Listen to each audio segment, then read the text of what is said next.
नमस्कार, मैं एसके सिंह। आप देख रहे हैं yes smile Bharat news channel. Baspa का मजबूत होना भाजपा और सपा के लिए खतरे की घंटी। मैं यूं ही नहीं हवा में बात कर रहा। जब जब बसपा मजबूत हुई है, तब तब प्रदेश की राजनीति में सपा के साथ साथ भाजपा का भी नुकसान हुआ है। अगर हम कुल मिला के आंकड़े की बात करें तो भारतीय जनता पार्टी का सबसे अधिक नुकसान हुआ है। जब जब बसपा के वोटर मजबूती के साथ बसपा की तरफ गए हैं, तब तक भारतीय जनता पार्टी का बड़ा राजनीतिक नुकसान हुआ है। और जब बसपा कमजोर हुई है, तो भारतीय जनता पार्टी का राजनीतिक ग्राफ पूरी तरह से उठा है।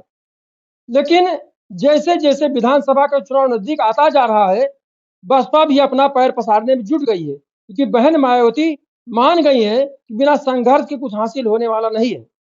आप देख रहे हैं कि लगभग एक दशक से बहन मायावती आइसोलेट हो गई है राजनीति में, पूरी तरह से काम नहीं कर रही। अब उनकी क्या मजबूरी है वो तो स्वयं जाने। हो सकता है स्वास्थ्य कारण रहे हों या अन्य राजनीतिक मजबूरी रही हो। उन्होंने सक्रिय राजनीति में धरना प्रदर्शन या शक्ति प्रदर्शन का सहारा नहीं लिया। उसका नतीजा यह हुआ कि जो बसपा के परंपरागत वोट थे, वो धीरे धीरे करके भारतीय जनता पार्टी में शिफ्ट होते चले गए। भारतीय जनता पार्टी मजबूत होती चली गई। अब जब चुनाव नजदीक आने वाला है, तो बसपा को समझ में आ गया है कि संघर्ष ही एकमात्र विकल्प है, क्योंकि संघर्ष के ही कोख से बसपा का जन्म हुआ है। मानवर कांशीराम और बहन मायावती ने संघर्ष करके बसपा को जीरो से हीरो बनाया है, शून्य से शिखर तक की यात्रा तय कराई है। लेकिन 2 पंचवर्षीय हम देख रहे हैं कि जिस प्रकार से बसपा कमजोर होती जा रही है, कहीं ना कहीं बहन मायावती के चिंता की लकीरें उनके माथे पर साफ देखी जा सकती है। इसको लेकर के उन्होंने बसपा का प्रदेश अध्यक्ष विश्वनाथ पाल को बनाया है कि जो अति पिछड़ी लोग हैं बसपा के साथ जुड़े, दलित वोट अपने आप आ जाएंगे बसपा के साथ।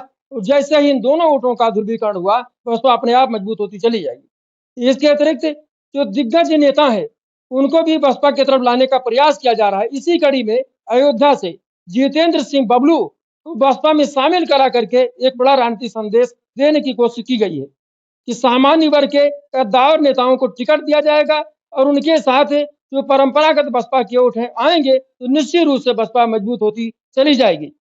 बीकापुर में हजारों संख्या में गाड़ियों का काफिला लेकर के जितेंद्र सिंह बबलू, जो पूर्व विधायक रहे हैं बीकापुर के, उन्होंने शक्ति प्रदर्शन किया। उन्होंने मीडिया से बातचीत करते हुए ये दावा किया कि 2027 में बहन मायावती फिर से मुख्यमंत्री बनेंगे। वो क्या कहते हैं कि आप सुन लीजिए। बहुजन समाज पार्टी में बहन जी से जाके आशीर्वाद लिया।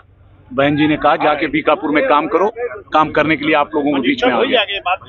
क्या मुद्दे रहेंगे? क्या मुद्दे रहेंगे? मुद्दे यहाँ पे किसी को कोई पूछता है, कोई नेता, कभी कोई नेता किसी का फोन उठाता है? बीकापुर वालों के लिए यही एक मुद्दा मेरा है कि युवाओं का भाई बन के, बुजुर्गों का बेटा बन करके लोगों का काम करने का प्रयास करूंगा। हर संभव मदद करने की कोशिश करूंगा लोगों की। अपने आप को प्रत्याशी मानते हैं बीकापुर का? समय आने दीजिए। आपने उनकी बातों को सुना। अब बसपा के प्रदेश अध्यक्ष विश्वनाथ पाल को भी आप सुन सकते हैं। के लिए जितनी अच्छी रणनीति होती है उतनी अच्छी रणनीति बहन जी तैयार कर चुकी हैं। उसी बल पर हम लोग सत्ता बनाएंगे। जितेंद्र सिंह बबलू को यहाँ का प्रत्याशी मानते हैं? नहीं, तो इनका घर है, यहाँ विधायक रह चुके हैं। ये बहुजन समाज पार्टी के नेता मान्या बहन जी से पीछे जाके 7 तारीख को मुलाकात कर चुके हैं। बाकी बहन जी का जैसा आशीर्वाद रहेगा वैसा आगे काम करेंगे। क्या क्या मुद्दे रहेंगे? जनता के हित में जितने मुद्दे होंगे उन मुद्दों पर बहन जी काम करती, कभी घोषणा नहीं करती। तो समाज पार्टी में ज्वाइन हो चुके हैं बबलू सिंह? हाँ, ज्वाइन हो चुके हैं 25,000 से ज्यादा लोगों के साथ। राम मंदिर घोटाले पे जब पूरी जनता के नौजवानों के साथ घोटाला रहा, उसको आप लोग पूछते नहीं, ये तो हमें बुरा लगता है। नहीं, आप बताओ, आप मंदिर का पूछ रहे हो। मंदिर का जब भगवान को नहीं बख्शा जा रहा है, इसी सरकार उस क्या उम्मीद रखोगे? नीट का परीक्षा लीक हुआ, एसएससी का परीक्षा लीक हुआ, उसमें भी क्वेश्चन क्या करो आप लोग।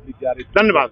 उन्होंने भारतीय जनता पार्टी सरकार पर राम मंदिर और बेरोजगारी, नीट परीक्षा, पेपर लीक को लेकर के तमाम आरोपों की झड़ी थी लगा दी। उन्होंने मीडिया से बातचीत करते क्या कुछ कहा, उसको भी आप सुन लीजिए। अब राजनीतिक विश्लेषण करें किस प्रकार से बसपा अपने साकार को मजबूत करने में जुटी है। अगर इस प्रकार से, इसी तरह से बसपा अपने जन आंदोलन को मजबूत करती जाएगी, तो निश्चित रूप में 2027 में अन्य राजनीतिक पार्टियों खास करके सपा और भाजपा के लिए बसपा एक बड़ी चुनौती के रूप में उभर कर सामने आएगी। Bureau report, smile Bharat.